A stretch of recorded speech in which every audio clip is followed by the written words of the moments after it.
सा गांव था, वहां पर एक आदमी पहाड़ पर पत्थर तोड़ने का काम करता था। उसको अपनी जिंदगी से कोई गिला शिकवा नहीं था। पूरा दिन वो काम करता, मेहनत करता, दिन के एंड में जो थोड़ा बहुत पैसा मिलता वो जा करके अपने परिवार के साथ में थोड़ा सा टाइम स्पेंड करता और चैन से सो जाता। तो एक दिन रोज की तरह वो अपना काम खत्म करके अपने घर की तरफ जा रहा था, तो रास्ते में चलते चलते उसके मन में ख्याल आया कि ये भी कोई जिंदगी है कि सुबह से शाम तक मैं पत्थर तोड़ने का काम करता हूं और एंड में मेरे को थोड़े से पैसे मिलते हैं, जिसमें मुश्किल से मेरा और मेरे परिवार का गुजारा हो पाता है। काश कुछ ऐसा हो जाए कि कहीं से मुझे कोई ऐसी शक्ति मिल जाए कि जो भी मैं चाहता हूं वो सच हो जाए। वो अपने घर पर गया, उसने खाना खाया, लेकिन उसका ध्यान खाने की तरफ नहीं था। उसके दिमाग में यही ख्याल चल रहा था। उसके बाद में वो यही सोचते सोचते सो गया। फिर नींद आने के कुछ देर बाद उसको एक सपना आया। सपने में उसने देखा कि रोज की तरह वो अपना काम खत्म करके अपने घर लौट रहा था। रास्ते में उसने एक बहुत ही बड़ा घर देखा और उसके मन में आया कि काश ये घर मेरा होता और मैं इसका मालिक होता। और उसके सोचते ही वो उस घर का मालिक बन गया। उसको यकीन ही नहीं हो रहा था कि जो उसने सोचा वो बन चुका है।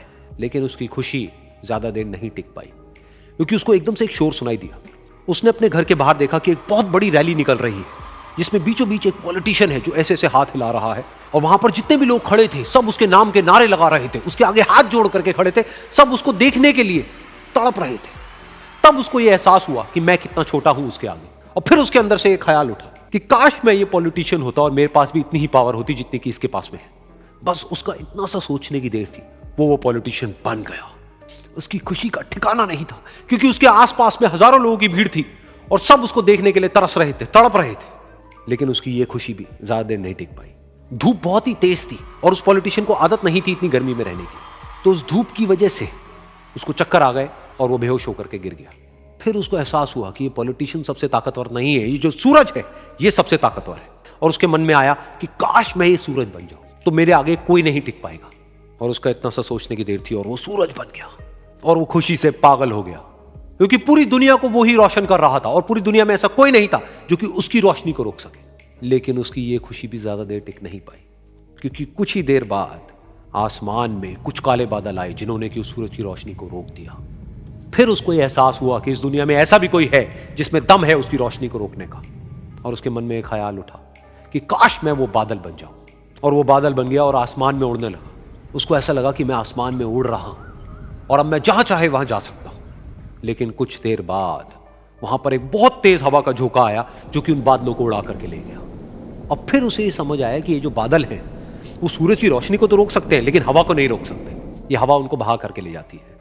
फिर उसके मन में आया कि काश मैं ये हवा बन जाऊं। और वो हवा बन गया। हवा बनने के बाद में उसको अपने अंदर एक अलग ही ऊर्जा का अनुभव हुआ।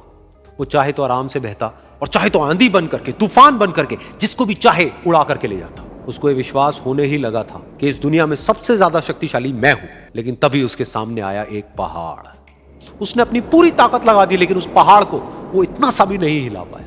तब उसको यह एहसास हुआ कि इस दुनिया में कोई है जो हवा से भी ज्यादा शक्तिशाली है, जिसमें दम है उस हवा को रोकने का। फिर उसके मन में आया कि काश मैं ये पहाड़ होता। और वो पहाड़ बन गया।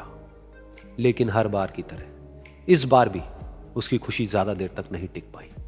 उसको एक जानी पहचानी सी आवाज सुनाई दी और साथ ही साथ उसको दर्द होने लगा, जैसे कि कोई है जो उसको तोड़ रहा है, उसको मार रहा है। तो दर्द से वो चीखने लगा और उसके मन में आया कि काश मैं वो बन जाऊं क्योंकि इस पहाड़ को तोड़ने का दम रखता है। लेकिन इस बार उसकी एक ख्वाहिश पूरी नहीं हुई। वो रोने लगा, चीखने लगा, चिल्लाने लगा। उसने अपनी पूरी जान लगा दी, लेकिन इस बार वो नहीं बन पाया। उसका दर्द बढ़ता ही चला जा रहा था और दर्द की वजह से एकदम से उसकी नींद खुली और सामने शीशा था। उसने शीशे में देखा और उसको समझ आया कि सपने में मैं वो क्यों नहीं बन पा रहा था जो मैं बनना चाहता था, क्योंकि